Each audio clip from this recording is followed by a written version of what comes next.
Hey friends, who's hungry? This rich, buttery, New Orleans-style rum sauce is a warm, decadent topping that turns any dessert into something unforgettable. Start with half a cup of unsalted butter in a small saucepan over medium heat. Let the butter melt completely, but don't let it brown. Once the butter's melted, measure 1 cup of packed brown sugar, 1 teaspoon of vanilla extract, and a pinch of kosher salt. Keep whisking until the sugar starts to dissolve and blend with the butter. You'll notice it turning thick and glossy. That's exactly what you want.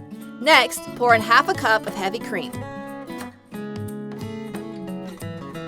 Be sure to whisk constantly here. Bring the liquid to a gentle simmer. Cook for 5 to 7 minutes, stirring frequently until the sauce thickens and coats the back of a spoon. Once the sauce is smooth, remove the pan from the heat. Add 1/4 cup of dark or spiced rum and cook for an additional 2 to 3 minutes. The mixture will bubble up a little, but that's just the alcohol cooking off. Let the sauce cool for 5 minutes. You can serve this warm right away or store it in the fridge for later.